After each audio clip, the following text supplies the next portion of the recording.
ਸਤਿ ਸ਼੍ਰੀ ਅਕਾਲ। ਸਵਾਗਤ ਹੈ ਸਾਰੇ ਹੀ ਦਰਸ਼ਕਾਂ ਦਾ। ਪੰਜਾਬ ਦੀ ਸਿਆਸਤ ਦੇ ਸਮੀਕਰਨ ਲਗਾਤਾਰ ਬਦਲ ਰਹੇ ਨੇ।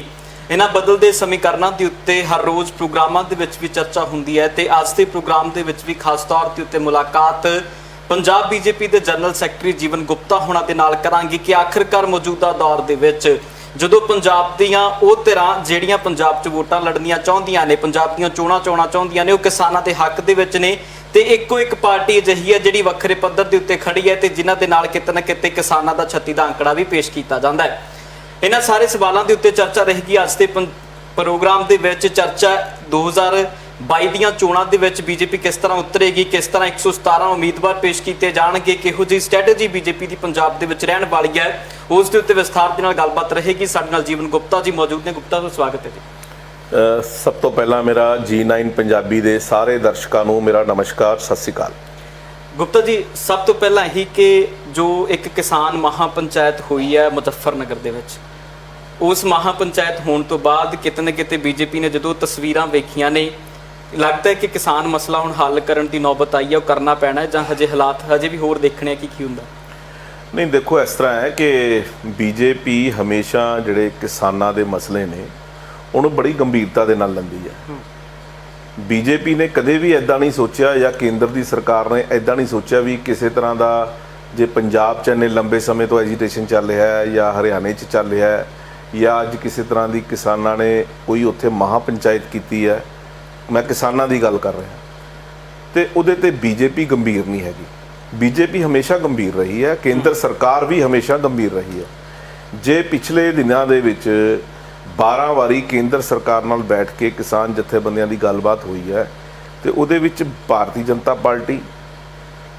ਪਾਰਟੀ ਦਾ ਪੰਜਾਬ ਦਾ ਯੂਨਿਟ ਪੂਰੀ ਤਰ੍ਹਾਂ ਉਹਦੇ ਵਿੱਚ ਉਹਨੇ ਅਹਿਮ ਭੂਮਿਕਾ ਅਦਾ ਕੀਤੀ ਹੈ।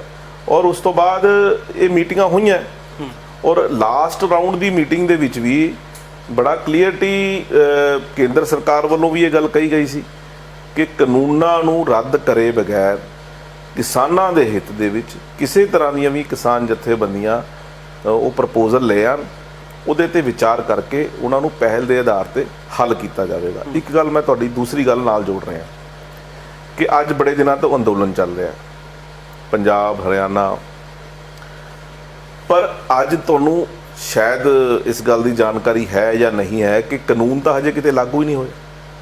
ਜਦੋਂ ਕਾਨੂੰਨ ਇਹ ਲਾਗੂ ਹੀ ਨਹੀਂ ਹੈਗੇ ਤੇ ਅੰਦੋਲਨ ਕਿਸ ਗੱਲ ਦਾ ਅੰਦੋਲਨ ਚੱਲਦਾ ਪਿਆ? ਕਾਨੂੰਨ ਲਾਗੂ ਨਹੀਂ, ਕੇਂਦਰ ਸਰਕਾਰ ਕਹਿੰਦੀ ਹੈ ਕਿ ਜੀ 5 ਕਿਸਾਨ ਜਥੇਬੰਦੀਆਂ ਦੇ ਨੇਤਾ ਆ ਜਾਣ, 5 ਬੰਦੇ ਕੇਂਦਰ ਸਰਕਾਰ ਦੇ ਬੈਠ ਜਾਣਗੇ, ਉਹਦੇ ਤੇ ਸਹਿਮਤੀ ਬਣਾ ਲੈਣਗੇ, ਜਦੋਂ ਸਹਿਮਤੀ ਬਣ ਜਾਏਗੀ ਫਿਰ ਉਹ ਚੀਜ਼ ਲਾਗੂ ਕਰ ਦਾਂਗੇ, ਫਿਰ ਉਹਦੇ ਤੇ ਵਿਚਾਰ ਕਿਉਂ ਨਹੀਂ?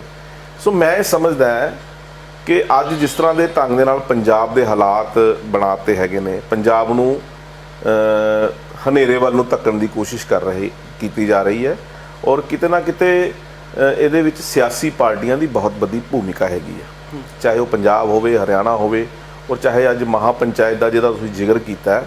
ਮੈਨੂੰ ਐਸਾ ਲੱਗਦਾ ਹੈ ਕਿ ਇਹਦੇ ਵਿੱਚ ਕਿਸਾਨਾਂ ਦਾ ਭਲਾ ਘੱਟ ਹੈ, ਕੇਵਲ ਇਹਦੇ ਵਿੱਚ ਸਿਆਸੀ ਡਰਾਮਾ ਜਿਹੜਾ ਹੈ ਉਹ ਜ਼ਿਆਦਾ।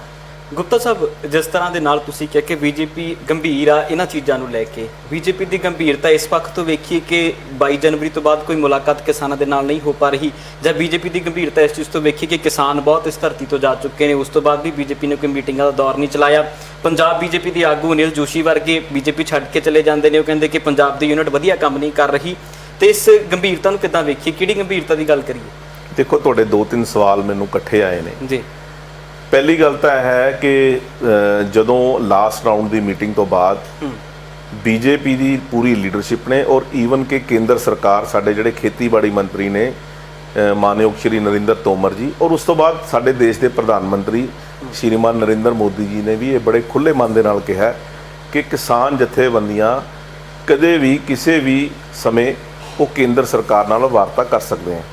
ਉਹ ਹਮੇਸ਼ਾ ਇਹਦੇ ਵਾਸਤੇ ਓਪਨ ਨੇ, ਖੁੱਲ੍ਹੇ ਨੇ। ਪ੍ਰਪੋਜ਼ਲ ਭੇਜਣ, ਵਾਰਤਾ ਹੁਣ ਲਿਆਓ ਪ੍ਰਪੋਜ਼ਲ, ਮੈਂ ਸਵੇਰੇ ਮੀਟਿੰਗ ਕਰਵਾ ਦਿੰਦਾ। ਉਹ ਪ੍ਰਪੋਜ਼ਲ ਭੇਜਣ ਕਿ ਅਸੀਂ ਇਹਨਾਂ ਇਸ਼ੂਆਂ ਤੇ ਗੱਲ ਕਰਨੀ ਹੈ।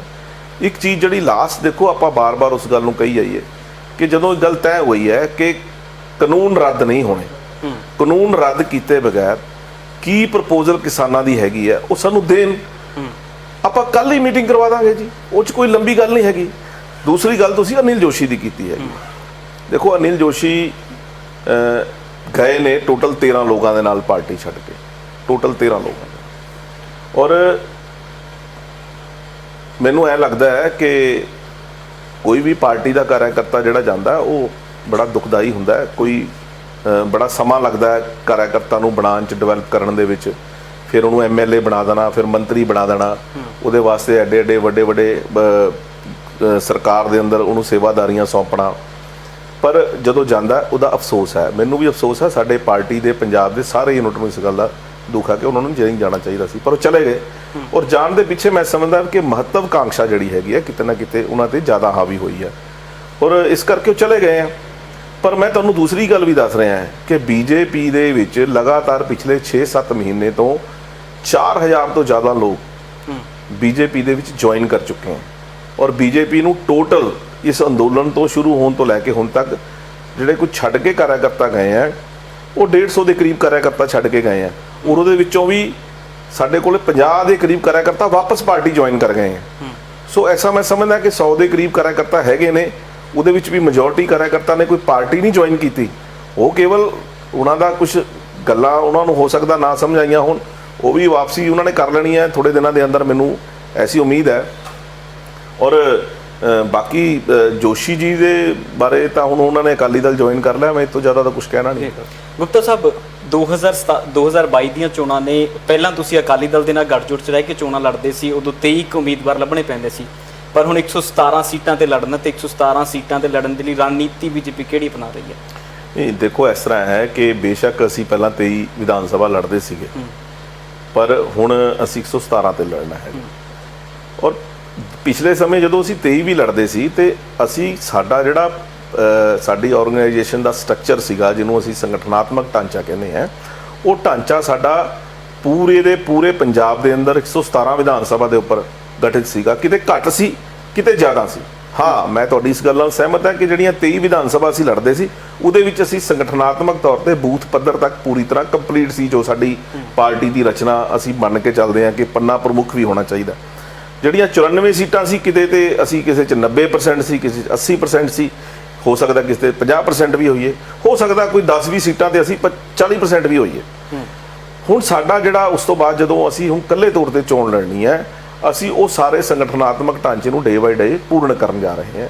ਔਰ ਉੱਥੇ ਸਾਨੂੰ ਬੜੀ, ਮੈਨੂੰ ਦੱਸਦੇ ਹੋਏ ਤੁਹਾਨੂੰ ਬੜੀ ਪ੍ਰਸੰਨਤਾ ਵੀ ਹੋ ਰਹੀ ਹੈ, ਖੁਸ਼ੀ ਵੀ ਹੋ ਰਹੀ ਹੈ ਕਿ ਉਹਨਾਂ ਨੂੰ ਚੀਜ਼ਾਂ ਨੂੰ ਅਸੀਂ ਫੁੱਲਫਿਲ ਕਰਨ 'ਚ, ਉਹਨਾਂ ਨੂੰ ਭਰਨ ਦੇ ਵਿੱਚ ਪੂਰੀ ਸਾਨੂੰ ਕਾਮਯਾਬੀ ਮਿਲ ਰਹੀ ਹੈ।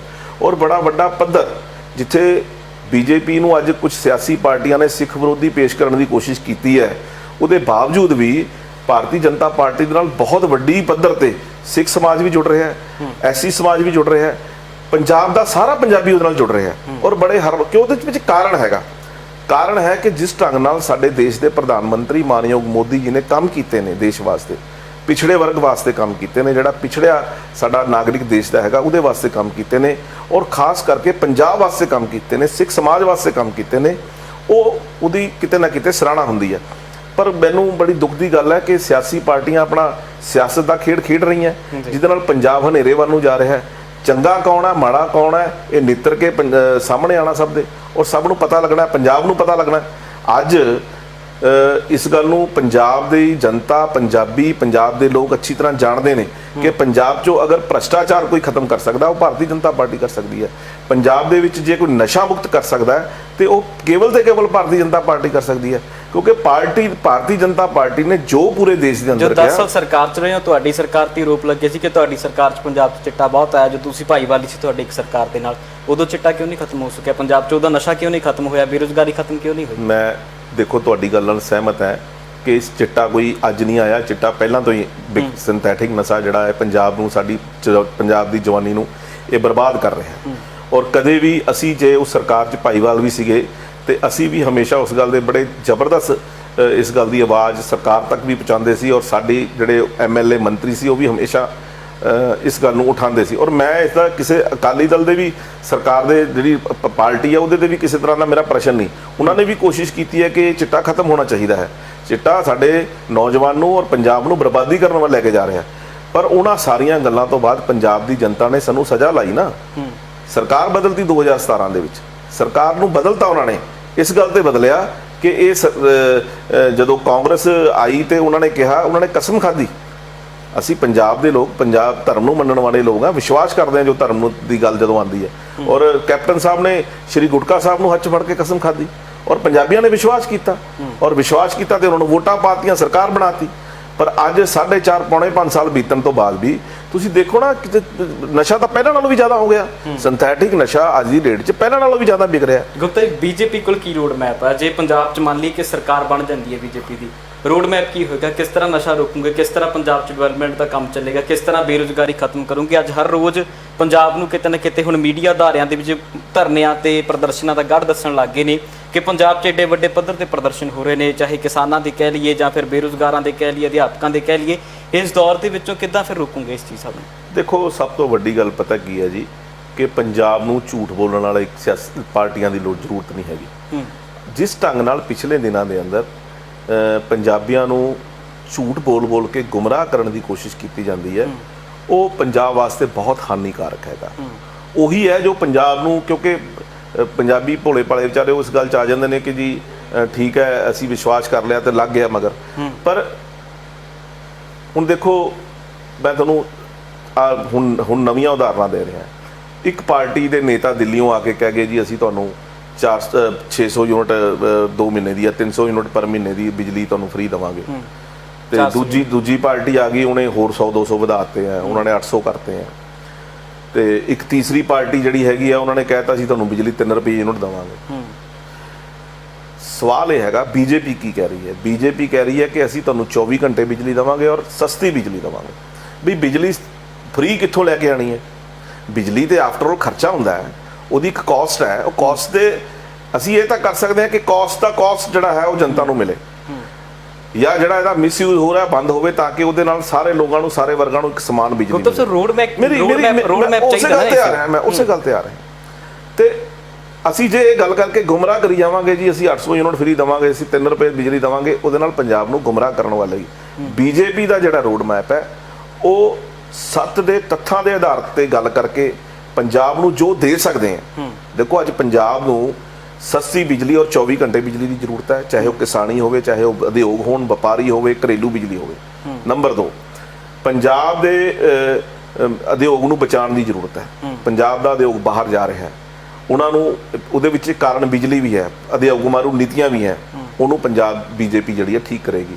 ਵਪਾਰੀਆਂ ਦੇ ਉੱਪਰ ਜਿਸ ਢੰਗ ਨਾਲ ਨਕੇਲ ਕਸੀ ਹੈ ਸਰਕਾਰ ਨੇ, 2400 ਰੁਪਈਆ ਜਜੀਆ ਟੈਕਸ ਲਗਾਇਆ, ਜਿਹਨੂੰ ਪ੍ਰੋਫੈਸ਼ਨਲ ਟੈਕਸ ਦਾ ਨਾਮ ਦਿੱਤਾ ਗਿਆ, ਅਸੀਂ ਉਹਨੂੰ ਖਤਮ ਕਰਨ ਦੀ ਗੱਲ ਕਰ ਰਹੇ ਹਾਂ। ਪੰਜਾਬ ਦੇ ਸਕੂਲਾਂ ਦੀ ਜੋ ਹਾਲਤ ਹੈ, ਅੱਜ ਗਰੀਬ ਬੱਚਾ ਸਰਕਾਰੀ ਸਕੂਲਾਂ 'ਚ ਪੜ੍ਹਨ ਜਾਂਦਾ, ਉਹਨੂੰ ਉੱਦਾਂ ਦੀ ਐਜੂਕੇਸ਼ਨ ਨਹੀਂ ਮਿਲਦੀ। ਉਹਨਾਂ ਨੂੰ ਡਿਵੈਲਪ ਕਰਕੇ ਉਹਨਾਂ ਨੂੰ ਉਹਨਾਂ ਦੇ ਪੜ੍ਹਨ ਲਾਇਕ ਬਣਾਉਣ ਦੀ ਜ਼ਰੂਰਤ ਹੈ।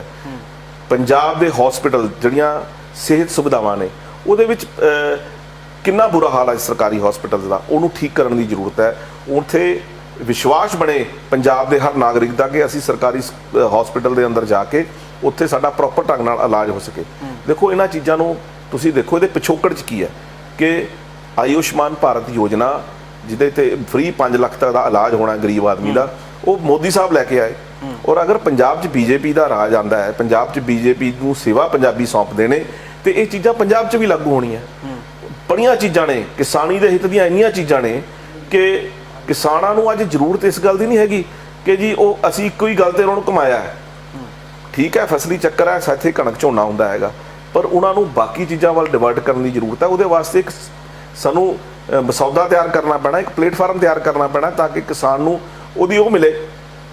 ਜਦੋਂ ਅਸੀਂ ਕੇਵਲ ਉਹਨਾਂ ਨੂੰ ਕਣਕ ਝੋਨੇ ਦੀ ਕਮਾਈ ਜਾਣਾ ਤੇ ਵਿਚਾਰਿਆਂ ਨੂੰ, ਤੇ ਫਿਰ ਉਹਨਾਂ ਨੇ ਇੱਦਾਂ ਦੇ ਐਜੀਟੇਸ਼ਨ ਕਰਨੇ ਆ, ਅਸੀਂ ਉਹ ਤੋਂ ਬਾਹਰ ਤਾਂ ਕੱਢੀਏ ਉਹਨਾਂ ਨੂੰ। ਗੁਪਤਾ ਜੀ, ਰੋਡ ਮੈਪ ਦੀ ਗੱਲ ਮੈਂ ਫਿਰ ਉਹੀ ਸਵਾਲ ਤੇ ਫਿਰ ਆਊਂਗਾ ਕਿ ਪੰਜਾਬ ਦੇ ਵਿੱਚ ਜੇਕਰ ਅਕਾਲੀ ਦਲ ਕਹਿੰਦਾ ਕਿ ਅਸੀਂ 400 ਯੂਨਿਟ ਫ੍ਰੀ ਦੇਵਾਂਗੇ, ਤਾਂ ਉਹ ਆਪਣਾ ਰੋਡ ਮੈਪ ਦੱਸਦੇ ਨੇ ਕਿ ਅਸੀਂ ਕਿਸ ਤਰ੍ਹਾਂ ਦੇਵਾਂਗੇ। ਸਿੱਧੂ ਹੋਣਾ ਦਾ ਜ਼ਿਕਰ ਤੁਸੀਂ ਕੀਤਾ, ਉਹ ਕਹਿੰਦੇ ਕਿ 3 ਰੁਪਏ ਬਿਜਲੀ ਮਿਲੇਗੀ, 3 ਰੁਪਏ ਯੂਨਿਟ ਹੋਏਗੀ ਤੇ 24 ਘੰਟੇ ਬਿਜਲੀ ਪੰਜਾਬ ਨੂੰ ਦੇਵਾਂਗੇ। ਉਹਨਾਂ ਦਾ ਰੋਡ ਮੈਪ ਇਹ ਹੈ ਕਿ ਅਸੀਂ ਸੋਲਰ ਦੇ ਜ਼ਰੀਏ ਪੰਜਾਬ ਦੇ ਵਿੱਚ ਜਿਹੜੀ ਬਿਜਲੀ ਪੈਦਾ ਕਰਾਂਗੇ ਤਾਂ ਜੋ ਬਿਜਲੀ ਸਸਤੀ ਹੋਵੇ। ਤੁਹਾਡੇ ਕੋਲ ਰੋਡ ਮੈਪ ਕੀ ਹੈ? ਕੀ ਰੋਡ ਮੈਪ ਪੇਸ਼ ਕਰੋ? ਇਹ ਗੱਲਾਂ ਕਰਦੇ ਨੇ ਕਿ ਜੀ ਸੋਲਰ ਲੱਗੇਗਾ ਤੇ ਬਿਜਲੀ ਸਸਤੀ ਕਰਾਂਗੇ। ਮੈਂ ਤਾਂ ਤੁਹਾਨੂੰ ਬੜੀ ਸਪਸ਼ਟ ਗੱਲ ਕਹਿ ਰਿਹਾ ਨਾ, ਸਾਡੀ ਗੱਲ ਤੇ ਪੰਜਾਬੀ ਵਿਸ਼ਵਾਸ ਵੀ ਕਰ ਰਹੇ ਆ ਕਿ ਬਿਜਲੀ 24 ਘੰਟੇ ਦੇਣ ਦੀ ਜ਼ਰੂਰਤ ਹੈ ਔਰ ਬਿਜਲੀ ਸਸਤੀ ਦੇਣ ਦੀ ਜ਼ਰੂਰਤ ਹੈ। ਕਿਵੇਂ? ਉਹ ਕਿਵੇਂ ਦਾ ਮਤਲਬ ਕੀ ਹੈ ਕਿ ਜਿਹੜਾ ਅੱਜ ਹਿਡਨ ਢੰਗ ਨਾਲ ਇੰਨੀ ਮਹਿੰਗੀ ਬਿਜਲੀ ਖਰੀਦ ਕੇ ਦਿੱਤੀ ਜਾ ਰਹੀ ਹੈ, ਓਪਨ ਮਾਰਕੀਟ ਦੇ ਵਿੱਚ ਬਿਜਲੀ ਸਸਤੀ ਮਿਲਦੀ ਹੈ ਉਸ ਟਾਈਮ ਖਰੀਦੀ ਜਾਵੇ ਔਰ ਉਸ ਨੂੰ ਉਸ ਢੰਗ ਨਾਲ ਦਿੱਤੀ ਜਾਵੇ ਉਹਨੇ ਰੇਟ ਤੇ। ਉਹਦੇ ਵਿੱਚ ਮਤਲਬ ਜਿਹੜੇ ਤੁਹਾਡੀ ਲੂਪ ਹੋਲ ਨੇ ਉਹ ਖਤਮ ਹੋਣ। ਤੁਹਾਡੀ ਸਰਕਾਰ ਦੇ ਸਮੇਂ ਜਿਹੜੇ ਸਮਝੌਤੇ ਹੋਏ ਸੀ ਉਹਨਾਂ ਸਮਝੌਤਿਆਂ ਨੂੰ ਅੱਜ ਤੁਸੀਂ ਗਲਤ ਮੰਨਦੇ ਹੋ? ਜਿਹੜੇ ਬਿਜਲੀ ਸਮਝੌਤਿਆਂ ਦਾ PPS ਦਾ ਜ਼ਿਕਰ ਆਉਂਦਾ ਹੈ ਉਹ ਪਾਵਰ ਪਰਚੇਜ਼ ਐਗਰੀਮੈਂਟ ਉਹਨਾਂ ਨੂੰ ਗਲਤ ਮੰਨਦੇ ਹੋ ਤੁਸੀਂ ਅੱਜ ਦੇ ਸਮੇਂ 'ਚ ਕਿ ਉਹਨਾਂ ਕਰਕੇ ਬਿਜਲੀ ਪੰਜਾਬ 'ਚ ਮਹਿੰਗੀ ਹੋਈ ਹੈ? ਮੈਂ ਉਹੀ ਦੱਸ ਰਿਹਾ, ਜੇ ਉਹਨਾਂ ਦਿਨਾਂ 'ਚ ਕੁਝ ਕਮੀਆਂ ਰਹੀਆਂ ਤੇ ਉਹਨੂੰ ਦਰੁਸਤ ਕਰਨ ਦੀ ਜ਼ਰੂਰਤ ਹੈ ਤੇ ਜ਼ਰੂਰ ਕਰਨਾ ਚਾਹੀਦਾ। ਮੈਂ ਇਹ ਗੱਲ ਕਹਿ ਰਿਹਾ ਕਿ ਅਗਰ ਉਹ ਸਮਝੌਤਿਆਂ ਦੇ ਵਿੱਚ ਤਰੁੱਟੀਆਂ ਸੀਗੀਆਂ, ਉਹ ਸਮਝੌਤਿਆਂ ਦੇ ਵਿੱਚ ਕਮੀਆਂ ਸੀਗੀਆਂ ਤੇ ਉਹਨੂੰ ਠੀਕ ਕਰਨਾ ਚਾਹੀਦਾ। ਔਰ ਸਭ ਤੋਂ ਵੱਡੀ ਗੱਲ ਇਹ ਹੈ ਕਿ ਸਾਨੂੰ ਪੰਜਾਬ ਬਿਜਲੀ ਕਿੱਦਾਂ, ਅੱਜ ਤਾਂ ਉਹਨਾਂ ਨੇ ਥਰਮਲ ਪਲਾਂਟ ਢਾਤਾ ਜਿਹੜਾ ਸਾਡੇ ਕੋਲ ਚੱਲਦਾ ਸੀਗਾ, ਉਹ ਵੀ ਢਾਤਾ, ਕੱਲ ਦੇ ਤੁਹਾਡੇ ਸਾਹਮਣੇ ਢਾਇਆ। ਬਿਲਕੁਲ। ਤਾਂ ਇਸ ਕਰਕੇ ਜੇ ਅਸੀਂ ਆਪਣੇ ਪੈਦਾ ਕਰਨ ਵਾਲੀ ਮਸ਼ੀਨਰੀ ਢਾ ਰਹੇ ਨੇ ਤੇ ਸਸਤੀ ਕਿੱਥੋਂ ਦੇਣੀ ਹੈ, ਕਿੱਥੋਂ ਲੈ ਕੇ ਦੇਣੀ ਹੈ? ਤੁਸੀਂ ਇਮੇਜਿਨ ਕਰ ਸਕਦੇ ਹੋ ਕਿ ਕਿਸ ਤਰ੍ਹਾਂ ਅਸੀਂ ਇੰਨੇ ਸੋਲਰ ਪਲਾਂਟ ਲਾ ਲਾਂਗੇ ਇੰਨੀ ਜਲਦੀ, ਜਿਹਦੇ ਨਾਲ ਅਸੀਂ ਜਦੋਂ ਸਰਕਾਰ ਬਣਦੀ ਹੈ ਤੇ ਆਂਦੀ 3 ਰੁਪਏ ਯੂਨਿਟ ਵੀ। ਇਹ ਗੱਲ ਕਾਲਪਨਿਕ ਹੈਗੀ ਹੈ। ਇਹ ਗੱਲ ਨੂੰ ਅਸੀਂ ਮਤਲਬ ਸਹੀ ਢੰਗ ਨਾਲ ਜ਼ਮੀਨ ਤੇ ਨਹੀਂ ਉਤਾਰ ਸਕਦੇ। ਇਹ ਕੇਵਲ ਫਿਰ ਮੂਰਖ ਬਣਾਉਣ ਵਾਲੀ ਗੱਲ। ਮਤਲਬ ਬੀਜੇਪੀ ਨੈਸ਼ਨਲ ਪੂਲ ਚੋਂ ਬਿਜਲੀ ਖਰੀਦ ਕੇ ਪੰਜਾਬ ਨੂੰ ਦੇਗੀ, ਉਸ ਦੇ ਨਾਲ ਬਿਜਲੀ ਸਸਤੀ ਕੀਤੀ ਜਾਵੇ। ਬਿਲਕੁਲ ਇਹਦੀ ਜ਼ਰੂਰਤ ਹੈ। ਇਹਦੇ ਤੇ ਬਹੁਤ ਵੱਡੀ ਸਹਾਇਕ ਹੋ ਸਕਦੀ ਹੈ ਕੇਂਦਰ ਸਰਕਾਰ, ਜਿਹੜੀਆਂ ਕਿ ਪੰਜਾਬ ਦੀਆਂ ਸਰਕਾਰਾਂ ਪਿਛਲੇ ਦਿਨਾਂ ਦਾ ਦੌਰਾਨ ਉਹਨਾਂ ਨੇ ਲੱਤੀਆਂ ਨਹੀਂ ਹੈਗੀਆਂ ਸਹੂਲਤਾਂ। ਮੈਂ ਤੁਹਾਨੂੰ ਇੱਕ ਉਦਾਹਰਣ ਦਿੱਤੀ ਹੈ, ਆਯੁਸ਼ਮਾਨ ਯੋਜਨਾ ਇੱਥੇ 1 ਸਾਲ ਬਾਅਦ ਉਹਨਾਂ ਨੇ ਨਾਮ ਬਦਲ ਕੇ ਸ਼ੁਰੂ ਕੀਤੀ। ਆਯੁਸ਼ਮਾਨ ਯੋਜਨਾ 1.5 ਸਾਲ ਸਾਡੇ ਪੰਜਾਬ ਦੇ ਲੋਕਾਂ ਨੂੰ ਵਾਂਝਾ ਰਹਿਣਾ ਪਿਆ, ਗਰੀਬ ਆਦਮੀ ਨੂੰ। 1.5 ਸਾਲ ਬਾਅਦ ਹੋਰ ਨਾਮ ਬਦਲ ਕੇ ਉਹਨਾਂ ਨੇ ਕੈਪਟਨ ਸਾਹਿਬ ਦੀ ਫੋਟੋ ਲਾਣੀ ਹੈ, ਨਾਮ ਬਦਲ ਕੇ ਕਰਨੀ ਹੈ, ਤੇ ਇਸ ਗੱਲ 'ਚ ਪਏ ਰਹੇ। ਗੁਪਤਾ ਸਾਹਿਬ, ਪੰਜਾਬ ਦੀ ਸਿਆਸਤ ਦੇ ਵਿੱਚ ਜਾਂ ਪੂਰੇ ਮੁਲਕ ਦੀ ਸਿਆਸਤ ਦੇ ਵਿੱਚ ਬੀਜੇਪੀ ਨੂੰ ਇਹ ਮੰਨਿਆ ਜਾਂਦਾ, ਚਾਹੇ ਪੱਛਮੀ ਬੰਗਾਲ 'ਚ ਵੀ ਚੀਜ਼ ਦੇਖਿਆ ਕਿ ਬੀਜੇਪੀ ਢਾਹਪਨ ਕਰਨ ਦੇ ਵਿੱਚ ਬਹੁਤ ਕਾਮਯਾਬ ਹੁੰਦੀ ਹੈ ਕਿ ਕਿਸੇ ਪਾਰਟੀ 'ਚੋਂ ਲੀਡਰ ਲੈ ਕੇ ਆਉਣੇ ਹੁਣ ਚੋਣਾਂ ਦੇ ਲਾਗੇ ਤੇ ਉਹ ਕੰਮ ਬੀਜੇਪੀ ਹੂਬਹੂ ਕਰ ਲੈਂਦੀ ਹੈ। ਤੇ ਪੰਜਾਬ ਦੀਆਂ ਚੋਣਾਂ ਦੇ ਵਿੱਚ ਵੀ ਅਜਿਹਾ ਕੁਝ ਕਰੂੰਗੇ ਕਿਉਂਕਿ ਮੁਕਾਬਲਾ ਜਿੱਥੇ ਜੋ ਮੀਡੀਆ ਰਿਪੋਰਟਾਂ ਬਣਦੀਆਂ ਨੇ ਕਿ ਸਿੱਧੂ ਵਰਸਸ ਬੀਜੇਪੀ ਪੰਜਾਬ 'ਚ ਮੁਕਾਬਲਾ ਬਣ ਸਕਦਾ। ਬੀਤੇ ਦਿਨਾਂ ਸੀਨੀਅਰ ਪੱਤਰਕਾਰ ਸੁੰਦਰ ਡੱਲਾ ਹੁਣਾਂ ਨੇ ਵੀ ਇੱਕ ਪ੍ਰੋਗਰਾਮ ਦੇ ਵਿੱਚ ਜ਼ਿਕਰ ਕੀਤਾ ਸੀ ਕਿ ਮੁਕਾਬਲਾ ਜਿਹੜਾ 2022 ਤੱਕ ਜਾਂਦਿਆਂ ਬੀਜੇਪੀ ਤੇ ਸਿੱਧੂ ਵਿਚਕਾਰ ਬਣੇਗਾ। ਉਹ ਮੁਕਾਬਲਾ ਕਿਤੇ ਨਾ ਕਿਤੇ ਇਹ ਸਿਆਸੀ ਢਾਹਪਨ ਤੋਂ ਬਾਅਦ ਤਾਂ ਨਹੀਂ ਬਣਾਉਣ ਜਾ ਰਹੇ? ਦੇਖੋ, ਮੁਕਾਬਲਾ ਕਿਹਦੇ ਨਾਲ ਬਣਨਾ ਹੈ ਇਹ ਤਾਂ ਫਿਊਚਰ ਨੂੰ ਪਤਾ ਹੈ, ਪਰ ਮੈਨੂੰ ਇੰਨਾ ਪਤਾ ਹੈ ਕਿ ਪੰਜਾਬ ਦਾ ਪੰਜਾਬੀ ਇਸ ਗੱਲ ਨੂੰ ਅੱਛੀ ਤਰ੍ਹਾਂ ਸਮਝਣ ਲੱਗ ਗਿਆ ਕਿ ਅਗਰ ਪੰਜਾਬ ਪੰਜਾਬ 'ਚ ਸ਼ਾਂਤਮਈ ਮਾਹੌਲ ਬਣਾਉਣਾ ਹੈ, ਪੰਜਾਬ ਨੂੰ ਫਿਰ ਉਵੇਂ ਹੀ ਹੱਸਦਾ ਖੇਡਦਾ ਪੁਰਾਣਾ ਪੰਜਾਬ ਬਣਾਉਣਾ ਹੈ, ਔਰ ਉਹਦੇ ਨਾਲ ਹੀ ਭ੍ਰਸ਼ਟਾਚਾਰ ਮੁਕਤ ਬਣਾਉਣਾ ਹੈ, ਉਹਦੇ ਨਾਲ ਹੀ ਨਸ਼ਾ ਮੁਕਤ ਪੰਜਾਬ ਬਣਾਉਣਾ ਹੈ, ਪੰਜਾਬ ਦਾ ਵਪਾਰ ਵਧੇ ਉੱਦਾਂ ਦਾ ਪੰਜਾਬ ਬਣਾਉਣਾ ਹੈ, ਹਰ ਨਾਗਰਿਕ ਸੁਰੱਖਿਅਤ ਹੋਵੇ ਉੱਦਾਂ ਦਾ ਪੰਜਾਬ ਬਣਾਉਣਾ, ਤੇ ਉਹ ਬੀਜੇਪੀ ਨੂੰ ਅੱਗੇ ਲੈ ਕੇ ਆਉਣਗੇ। ਮੈਨੂੰ ਇਸ ਗੱਲ ਦੀ ਪੂਰਨ ਵਿਸ਼ਵਾਸ ਹੈਗਾ। ਔਰ ਕਿਤੇ ਨਾ ਕਿਤੇ ਇਹਦੇ ਵਿੱਚ ਕੇਂਦਰ ਸਰਕਾਰ ਦੀ ਬਹੁਤ ਵੱਡੀ ਭੂਮਿਕਾ ਰਹਿਣ ਵਾਲੀ ਹੈ। ਅੱਜ ਇਸ ਢੰਗ ਨਾਲ ਪੰਜਾਬ ਤੇ ਬੜਾ ਵੱਡੇ ਪੱਧਰ ਤੇ ਕਰਜ਼ਾ ਚੜਿਆ ਹੋਇਆ ਹੈ, ਜਾਂ ਪੰਜਾਬ ਨੂੰ ਐਸੀਆਂ ਸਹੂਲਤਾਂ ਜਿਹੜੀਆਂ ਬਾਕੀ ਦੇਸ਼ ਦੇ ਸੂਬੇ ਲੈ ਰਹੇ ਨੇ ਉਹ ਤੋਂ ਵਾਂਝਾ ਰਹਿਣਾ ਪੈ ਰਿਹਾ, ਉਹ ਨਲਾਇਕੀਆਂ ਹੈਗੀਆਂ ਮੌਜੂਦਾ ਸਰਕਾਰਾਂ ਦੀਆਂ, ਨਲਾਇਕੀਆਂ ਜਿਹਦੇ ਕਰਕੇ ਪੰਜਾਬ ਨੂੰ ਉਹ ਸਹੂਲਤਾਂ ਨਹੀਂ ਮਿਲ ਪਾ ਰਹੀਆਂ ਜਿਹੜੀਆਂ ਮਿਲਣੀਆਂ ਚਾਹੀਦੀਆਂ ਹੈਗੀਆਂ। ਔਰ ਇਹ ਆਪਣੀ ਈਗੋ 'ਚ ਬੈਠੇ ਰਹੇ, ਈਗੋ ਕਰਕੇ ਉਹ ਸਹੂਲਤਾਂ ਨਹੀਂ ਲੈ ਸਕੇ। ਔਰ ਕੇਵਲ ਅੱਜ ਜਦੋਂ 4.5 ਸਾਲ ਦਾ ਰਿਪੋਰਟ ਕਾਰਡ ਬਿਲਕੁਲ ਨਿਲ ਹੈ, ਉਹਨੂੰ ਉਹਦੇ ਤੋਂ ਬਚਣ ਵਾਸਤੇ ਤਰ੍ਹਾਂ ਦੇ ਭਰਮ ਪੈਦਾ ਕੀਤੇ ਜਾ ਰਹੇ ਨੇ। ਕਿਸਾਨੀ ਅੰਦੋਲਨ ਹੋ ਗਿਆ ਜਾਂ ਕਦੇ ਕੁਝ ਹੋ ਗਿਆ, ਕਦੇ ਕੁਝ ਹੋ ਗਿਆ, ਉਹ ਚੀਜ਼ਾਂ ਪੈਦਾ ਕੀਤੀਆਂ ਜਾ ਰਹੀਆਂ ਜਿਹਦੇ ਨਾਲ ਪੰਜਾਬ ਦੇ ਪੰਜਾਬੀਆਂ 'ਚ ਭਰਮ ਪੈਦਾ ਹੋ ਰਿਹਾ ਹੈ। ਕਿਸਾਨੀ ਅੰਦੋਲਨ ਦਾ ਹੱਲ ਕੀਤੇ ਬਿਨਾਂ ਪੰਜਾਬ ਦੇ ਵਿੱਚ ਚੋਣਾਂ ਜਿੱਤੀਆਂ ਜਾ ਸਕਦੀਆਂ ਨੇ ਜਾਂ ਫਿਰ ਉਹਦਾ ਹੱਲ ਉਸ ਤੋਂ ਪਹਿਲਾਂ ਬੀਜੇਪੀ ਕੱਢ ਲੇਗੀ? ਕਿਉਂਕਿ ਜਿਸ ਤਰ੍ਹਾਂ ਦੀਆਂ ਚਰਚਾਵਾਂ ਨੇ ਕਿ ਹੁਣ ਮੋਦੀ ਸਾਹਿਬ ਵੀ ਦਖਲ ਆਪਣੇ ਤੌਰ ਦੇ ਉੱਤੇ ਦੇ ਸਕਦੇ ਨੇ ਤੇ ਸਿੱਧੇ ਤੌਰ ਤੇ ਦਖਲ ਦੇ ਕੇ ਇਸ ਮਸਲੇ ਨੂੰ ਮੁਕਾਇਆ ਜਾ ਸਕਦਾ ਹੈ। ਲੱਗਦਾ ਕਿ ਹੁਣ ਜ਼ਰੂਰਤ ਹੈ ਕਿ ਪੰਜਾਬ ਦੇ ਵਿੱਚ ਜਾਂ ਪੂਰੇ ਮੁਲਕ ਦੇ ਵਿੱਚ ਜੋ ਅੰਦੋਲਨ ਚੱਲ ਰਿਹਾ ਇਸ ਨੂੰ ਸਮਾਪਤ ਕਰ ਦਿੱਤਾ ਜਾਣਾ ਚਾਹੀਦਾ ਹੈ। ਕਾਨੂੰਨ ਇੱਕ ਵਾਰ ਰੱਦ ਹੋ ਕੇ ਦੁਬਾਰਾ ਬੈਠ ਕੇ ਸਾਂਝੇ ਉਹਦੇ ਨਾਲ ਬਣ ਜਾਣ, ਅਜਿਹੇ ਕੋਈ ਪੈਰਾਮੀਟਰ ਬਣਾਏ ਜਾ ਸਕਦੇ ਨੇ? ਮੈਂ ਤੁਹਾਡੇ ਚੈਨਲ ਦੇ ਗੱਲ ਬੜੀ ਸਪਸ਼ਟ ਕਹਿ ਰਿਹਾ ਕਿ ਪਾਰਟੀ ਪੰਜਾਬ ਬੀਜੇਪੀ ਦਾ ਪੂਰਾ ਯੂਨਿਟ ਇਸ ਗੱਲ ਦੇ ਪੂਰਨ ਤੌਰ ਤੇ ਹਾਮੀ ਹੈ ਕਿ ਇਹ ਕਿਸਾਨ ਅੰਦੋਲਨ ਹਰ ਹਾਲਤ 'ਚ ਖਤਮ ਹੋਣਾ ਚਾਹੀਦਾ, ਔਰ ਇਹਦੇ 'ਚ ਕਿਸਾਨਾਂ ਦਾ ਕਿੱਦਾਂ ਭਲਾ ਹੋ ਸਕਦਾ ਇਹਦੇ ਬਾਰੇ ਕਿਸਾਨ ਜਥੇਬੰਦੀਆਂ ਨੂੰ ਵੀ ਮੈਂ ਅਪੀਲ ਕਰ ਰਿਹਾ ਕਿ ਉਹ ਬੈਠ ਕੇ ਗੱਲ ਕਰਨ, ਮਸੌਦਾ ਤਿਆਰ ਕਰਨ। ਉਹਨਾਂ ਨੂੰ ਇਹ ਜਿੱਦ ਛੱਡਣੀ ਚਾਹੀਦੀ ਹੈ ਕਿ ਕਾਨੂੰਨ ਰੱਦ ਹੋਣੇ ਚਾਹੀਦੇ ਹੈ। ਉਹਨਾਂ ਨੂੰ ਪੰਜਾਬ ਦੀ ਕਿਸਾਨੀ ਵਾਸਤੇ ਕੀ ਫਾਇਦੇ ਹੋ ਸਕਦੇ ਨੇ, ਪੰਜਾਬ ਦੇ ਜਿੱਦ ਛੱਡ ਸਕਦੀ ਹੈ? ਨਹੀਂ, ਦੇਖੋ ਇਸ ਤਰ੍ਹਾਂ ਕਿ ਕਾਨੂੰਨ ਜਿਹੜੇ ਬਣ ਜਾਂਦੇ ਨੇ, ਕਾਨੂੰਨ ਕੇਵਲ ਪੰਜਾਬ ਔਰ ਹਰਿਆਣਾ ਦੇ ਸੰਦਰਭ 'ਚ ਨਹੀਂ ਬਣੇ, ਕਾਨੂੰਨ ਪੂਰੇ ਪੰਜਾਬ ਨੂੰ ਪੂਰੇ ਦੇਸ਼ ਨੂੰ ਧਿਆਨ 'ਚ ਰੱਖ ਕੇ ਬਣੇ। ਕਿਤੇ ਕੋਈ ਫਸਲ ਹੋ ਰਹੀ ਹੈ, ਪ੍ਰਦਰਸ਼ਨ ਪੂਰੇ ਮੁਲਕ ਦੇ ਕਿਸਾਨ ਕਿਤੇ ਨਾ ਕਿਤੇ ਕਰਤਾ ਰਹੇ ਨੇ, ਕਿਉਂਕਿ ਜੋ ਇਕੱਠ ਮਹਾਪੰਚਾਇਤ ਦੇ ਵਿੱਚ ਹੋਇਆ, ਐਡਾ ਇਕੱਠ ਕੱਲਾ ਪੰਜਾਬ ਨਹੀਂ ਕਰ ਸਕਦਾ, ਕੱਲਾ ਹਰਿਆਣਾ ਐਡਾ ਇਕੱਠ ਨਹੀਂ ਕਰ ਸਕਦਾ। ਇਹ ਤੁਸੀਂ ਵੀ ਇਸ ਚੀਜ਼ ਨੂੰ ਬਹੁਤ ਹੂਬਹੂ ਜਾਣਦੇ ਹੋ, ਸਮਝਦੇ ਹੋ ਕਿ ਜੇਕਰ ਯੂਪੀ ਦੇ, ਪੰਜਾਬ ਦੇ ਜਾਂ ਵੱਖ-ਵੱਖ ਜ਼ਿਲ੍ਹਿਆਂ ਦੇ, ਰਾਜਸਥਾਨ ਦੇ ਕਿਸਾਨ ਇਕੱਠੇ ਹੋਏ ਸੀ ਤਾਂ ਹੀ ਐਡਾ ਇਕੱਠ ਹੋ ਸਕਿਆ। ਜੇ ਸਰਕਾਰ ਇੱਕ ਵਾਰ ਹਿੰਡ ਛੱਡ ਦੇ ਕਿ ਸਰਕਾਰ ਇਹਨੂੰ ਰੱਦ ਕਰਕੇ ਦੁਬਾਰਾ ਬੈਠ ਕੇ ਸਹਿਮਤੀ ਦੇ ਨਾਲ ਕਾਨੂੰਨ ਬਣ ਜਾਣ? ਦੇਖੋ ਇਹ ਬੜੀ ਬਾਰ-ਬਾਰ ਗੱਲ ਆਉਂਦੀ ਹੈ। ਮੈਂ ਤੁਹਾਨੂੰ ਫਿਰ ਦੁਬਾਰਾ ਸਪਸ਼ਟ ਕਰਦਾ ਕਿ ਕਿਸਾਨ ਦਾ ਭਲਾ ਕਿੱਥੇ ਹੋ ਸਕਦਾ ਹੈ, ਇਹਦੇ ਤੇ ਕਿਸਾਨ ਜਥੇਬੰਦੀਆਂ ਨੂੰ ਗੱਲ ਕਰਨੀ ਚਾਹੀਦੀ ਹੈ। ਕਾਨੂੰਨ ਤਾਂ ਜਿਹੜੇ ਇੱਕ ਵਾਰੀ ਸਰਕਾਰਾਂ ਬਣਾ ਲੈਂਦੀਆਂ, ਕੋਈ ਵੀ ਸਰਕਾਰ ਉਹਨੂੰ ਕਾਨੂੰਨਾਂ ਨੂੰ ਰੱਦ ਨਹੀਂ ਕਰਦੀ। ਕਾਨੂੰਨਾਂ 'ਚ ਹਮੇਸ਼ਾ ਅਮੈਂਡਮੈਂਟ ਹੋ ਸਕਦੀਆਂ ਕਾਨੂੰਨਾਂ ਦੇ। ਅੱਜ ਪਿੱਛੇ CAA ਆਇਆ, ਉਹ 'ਚ ਸਿਟੀਜ਼ਨ ਅਮੈਂਡਮੈਂਟ ਬਿੱਲ ਬਾਅਦ 'ਚ ਬਣਿਆ ਨਾ, ਉਹ 'ਚ ਬਾਅਦ 'ਚ ਸਿਟੀਜ਼ਨ ਅਮੈਂਡਮੈਂਟ ਬਿੱਲ ਬਣਿਆ, ਤੇ ਅੱਜ ਉਹਦਾ ਫਾਇਦਾ ਕਿੱਥੇ ਹੋ ਰਿਹਾ ਤੁਸੀਂ ਦੇਖੋ ਨਾ। ਜੇ ਥੋੜੇ ਦਿਨ ਪਹਿਲਾਂ ਹੀ ਪੰਜਾਬ ਦੀ ਥੋੜਾ ਜਿਹਾ ਸਿਆਸਤ ਨੂੰ ਅਸੀਂ ਸਮਝੀਏ, ਥੋੜੇ ਦਿਨ ਪਹਿਲਾਂ ਹੀ ਜਦੋਂ ਅਫਗਾਨਿਸਤਾਨ ਦੇ ਵਿੱਚ ਤਾਲਿਬਾਨ ਨੇ ਕਬਜ਼ਾ ਕੀਤਾ ਤੇ ਸਾਡੇ ਉੱਥੇ ਦਾ ਹਿੰਦੂ ਔਰ ਸਿੱਖ ਜਿਹੜਾ ਹੈ ਉਹ ਆਪਣੇ ਨੂੰ ਅਸੁਰੱਖਿਅਤ ਮਹਿਸੂਸ ਕਰ ਰਿਹਾ ਸੀਗਾ, ਔਰ ਉੱਥੋਂ ਜੇ ਉਹਨਾਂ ਨੂੰ ਲਿਆਂਦਾ ਗਿਆ ਇੱਥੇ ਪੰਜਾਬ ਦੇ ਵਿੱਚ ਤਾਂ ਉਹਦੇ ਵਿੱਚ CAB ਦਾ ਬਹੁਤ ਵੱਡਾ ਰੋਲ ਹੈ। ਸਿਟੀਜ਼ਨ ਅਮੈਂਡਮੈਂਟ ਬਿੱਲ ਦਾ ਬਹੁਤ ਵੱਡੀ ਭੂਮਿਕਾ ਹੈਗੀ ਹੈ। ਅੱਜ ਜਿਹੜਾ ਮੈਂ ਤੁਹਾਨੂੰ ਇੱਕ ਅਕਾਲੀ ਨੇਤਾ ਜਿਹੜਾ ਦਿੱਲੀ ਦੇ ਅੰਦਰ ਬੈਠਾ ਹੈ ਬਾਰ-ਬਾਰ CAA ਦਾ ਵਿਰੋਧ ਕਰ ਰਿਹਾ ਸੀ, CAB ਦਾ ਵਿਰੋਧ ਕੀਤਾ ਉਹਨੇ ਉਸ ਤੋਂ ਬਾਅਦ, ਤੇ ਉਹ ਅੱਜ ਹੀ ਕਹਿ ਰਿਹਾ ਹੈ ਕਿ ਜੀ 2014 ਤੋਂ ਤੁਸੀਂ ਲਾਗੂ ਕਰ ਰਹੇ ਸੀ, ਜਿਹੜੇ 2014 ਤੋਂ ਪਹਿਲਾਂ ਪਾਕਿਸਤਾਨ, ਅਫਗਾਨਿਸਤਾਨ ਜਾਂ ਬੰਗਲਾਦੇਸ਼ ਚੋਂ ਲੋਕ ਆਏ ਨੇ ਹਿੰਦੁਸਤਾਨ 'ਚ, ਉਹਨੂੰ ਹੁਣ 2021 ਤੱਕ ਕਰੋ। ਉਹਨਾਂ ਦੀ ਡਿਮਾਂਡ ਸੀ ਨਾ ਸਿਰਸਾ ਸਾਹਿਬ ਦੀ। ਸੋ ਮੈਂ ਇਹ ਗੱਲ ਕਹਿ ਰਿਹਾ ਕਿ ਇਹ ਇੱਕ ਹਿੰਡ ਹੈ, ਉਹ 'ਚ ਅਮਿਟਮੈਂਟ ਕੀਤੀ ਗਈ, ਫਾਇਦਾ ਕਿਹਦਾ ਹੋਇਆ? ਤੇ ਸਾਡੇ ਵਾਸਤੇ ਬੜੀ ਗਰਵ ਦੀ ਗੱਲ ਹੈ, ਔਰ ਮੈਨੂੰ ਕਦੇ ਦੁੱਖ ਵੀ ਹੁੰਦਾ ਕਿ ਪੰਜਾਬ ਦੇ ਵਿੱਚ ਸਾਡੀ ਆਸਥਾ ਹੈਗੀ ਹੈ, ਕੋਈ ਪੰਜਾਬੀ ਪੂਰੀ ਦੁਨੀਆ ਦੇ ਅੰਦਰ ਜਿੱਥੇ ਵੀ ਬੈਠਾ ਹੋਵੇ, ਸ਼੍ਰੀ ਗੁਰੂ ਗ੍ਰੰਥ ਸਾਹਿਬ ਨੂੰ ਅਸੀਂ ਮੰਨਣ ਵਾਲੇ ਲੋਕ, ਸਾਡਾ ਸ਼ਰਧਾ ਦੇ ਨਾਲ ਸਿਰ ਝੁਕਦਾ ਹੈ ਜਦੋਂ ਵੀ ਉਹਨਾਂ ਦਾ ਅਸੀਂ ਦੇਖਦੇ ਹਾਂ, ਸਥਾਨ ਆਉਂਦਾ, ਸੁਣਦੇ ਹਾਂ। ਪਰ 3 ਪਾਵਨ ਸਵਰੂਪ ਜਿਹੜੇ ਹਸਤਲਿਖਤ ਸਵਰੂਪ ਸੀਗੇ ਉਹ ਆਏ, ਤੇ ਸਾਡੇ ਪੰਜਾਬ ਦੀ SGPC ਜਿਹੜੀ ਹੈ ਉਹ ਵੀ, ਉਹਨੇ ਕਿਤੇ ਇੱਕ ਸ਼ਬਦ ਨਹੀਂ ਕਿਸੇ ਦੇ ਮੂੰਹ ਤੋਂ ਨਿਕਲਿਆ ਕਿ ਤੁਸੀਂ ਐਡਾ ਵੱਡਾ ਕੰਮ ਕੀਤਾ। ਕਿੰਨੇ ਸਿੱਖ ਭਰਾਵਾਂ ਨੂੰ ਉੱਥੋਂ ਕੱਢ ਕੇ ਮੋਦੀ ਸਰਕਾਰ ਲੈ ਕੇ ਆਈ ਹੈ, ਕਿਸੇ ਦੇ ਮੂੰਹ ਚੋਂ ਇੱਕ ਸ਼ਬਦ ਨਹੀਂ ਨਿਕਲਿਆ। ਜੋ ਕੰਮ BJP ਨੇ ਕੀਤਾ ਉਸ ਦੀ ਤਾਰੀਫ ਹੀ ਹੁੰਦੀ ਹੈ, ਹਰ ਜਗ੍ਹਾ ਤਾਰੀਫ ਕਰਦੇ ਨੇ ਜੋ ਕੰਮ BJP ਕਰਦੀ ਹੈ, ਜੋ ਕੰਮ ਵਧੀਆ ਕੀਤੇ ਨੇ ਉਹ BJP ਦੇ ਗਿਣੇ ਵੀ ਜਾਂਦੇ ਨੇ।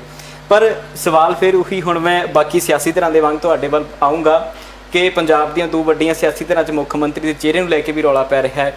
BJP ਕਿਹੜਾ ਚਿਹਰਾ ਪੇਸ਼ ਕਰੂਗੀ? ਕੋਈ ਕਹਿੰਦਾ ਸਿੱਖ ਚਿਹਰਾ ਪੇਸ਼ ਕਰਾਂਗੇ, ਕੋਈ ਕਹਿੰਦਾ ਦਲਿਤ ਚਿਹਰਾ ਪੇਸ਼ ਕਰਾਂਗੇ, ਕੋਈ ਕਹਿੰਦਾ ਡਿਪਟੀ CM ਇੱਕ ਦਲਿਤ ਹੋਊਗਾ, ਇੱਕ OBC ਹੋਊਗਾ, ਇੱਕ ਸਿੱਖ ਹੋਊਗਾ। BJP ਦੀ ਕੀ ਸਟ੍ਰੈਟਜੀ ਹੈ? BJP ਚਿਹਰਾ ਕਿਹੜਾ ਪੇਸ਼ ਕਰੇਗੀ? ਚਿਹਰੇ ਤੇ ਸਿਆਸਤ ਹੋਏਗੀ ਪੰਜਾਬ 'ਚ BJP ਵੱਲੋਂ? ਦੇਖੋ, ਕੋਈ ਵੀ ਪੰਜਾਬੀ ਪੰਜਾਬ ਦਾ ਮੁੱਖ ਮੰਤਰੀ ਬਣਨਾ ਚਾਹੀਦਾ, ਇਹ BJP ਦੀ ਫਸਟ ਪ੍ਰਾਇੋਰਟੀ ਹੈ, ਔਰ ਜੋ ਪੰਜਾਬ ਦੇ ਭਲੇ ਵਾਸਤੇ ਕੰਮ ਕਰੇ, ਪੰਜਾਬ ਦੇ ਅੱਛੇ ਵਾਸਤੇ ਕੰਮ ਕਰੇ। ਸਾਡੇ 'ਚ ਹਮੇਸ਼ਾ ਹੁੰਦਾ 2 ਤਰ੍ਹਾਂ ਦੀਆਂ ਹਮੇਸ਼ਾ ਚੀਜ਼ਾਂ ਚੱਲੀਆਂ। ਕਈ ਵਾਰੀ ਜਿਹੜਾ ਪੁਰਾਣਾ ਕੋਈ ਸਟੈਬਲਿਸ਼ ਚਿਹਰਾ ਹੁੰਦਾ ਜਿੱਥੇ ਸਰਕਾਰਾਂ ਦੇ ਵਿੱਚ ਅੱਛੀ ਪਰਫਾਰਮੈਂਸ ਕੀਤੀ ਹੈ, ਮੱਧ ਪ੍ਰਦੇਸ਼, ਛੱਤੀਸਗੜ੍ਹ ਲਗਾਤਾਰ 3 ਵਾਰੀ ਸਾਡੀਆਂ ਸਰਕਾਰਾਂ ਬਣੀਆਂ, ਉੱਥੇ ਸ਼ਿਵਰਾਜ ਜੀ ਨੇ ਅੱਛਾ ਕੰਮ ਕੀਤਾ, ਸ਼ਿਵਰਾਜ ਸਿੰਘ ਚੌਹਾਨ ਜੀ ਦਾ ਚਿਹਰਾ ਬਣਾ ਕੇ ਪਾਰਟੀ ਨੇ ਇਲੈਕਸ਼ਨ ਲੜਿਆ। ਪਰ BJP ਦੀ ਇਕੱਲਿਆਂ ਦੀ ਸਰਕਾਰ ਕਦੇ ਪੰਜਾਬ 'ਚ ਰਹੀ ਨਹੀਂ ਹੈਗੀ। ਜਦੋਂ ਸਰਕਾਰ ਬਣਦੀ ਹੈ, MLA ਜਿੱਤ ਕੇ ਆਣਗੇ, ਉਹਦੇ ਵਿੱਚ ਫਿਰ ਜੋ ਅੱਛਾ ਚਿਹਰਾ ਹੋਏਗਾ, ਜਿਹਦੇ ਤੇ ਸਭ ਦੀ ਸਹਿਮਤੀ ਬਣੇਗੀ, ਪਾਰਟੀ ਦੇ ਵਿੱਚ ਵੀ ਸਹਿਮਤੀ ਬਣੇਗੀ, MLA ਦੇ ਵਿੱਚ ਵੀ ਸਹਿਮਤੀ ਬਣੇਗੀ, ਉਸ ਚਿਹਰੇ ਨੂੰ ਲਿਆਂਦਾ ਜਾਏਗਾ ਅੱਗੇ। ਇਸ ਕਰਕੇ BJP ਦਾ ਮਿਸ਼ਨ ਇੰਨਾ ਕਿ ਪੰਜਾਬ ਦੇ ਵਿੱਚ ਜੋ ਪੰਜਾਬੀ ਅੱਛਾ ਚਿਹਰਾ, ਜੋ ਪੰਜਾਬ ਦੇ ਹਰ ਵਰਗ ਵਾਸਤੇ ਕੰਮ ਕਰੇ, ਪੰਜਾਬ ਦੇ ਭਲੇ ਵਾਸਤੇ ਕੰਮ ਕਰੇ, ਉਹਨੂੰ ਮੁੱਖ ਮੰਤਰੀ ਬਣਾਇਆ ਜਾਏਗਾ।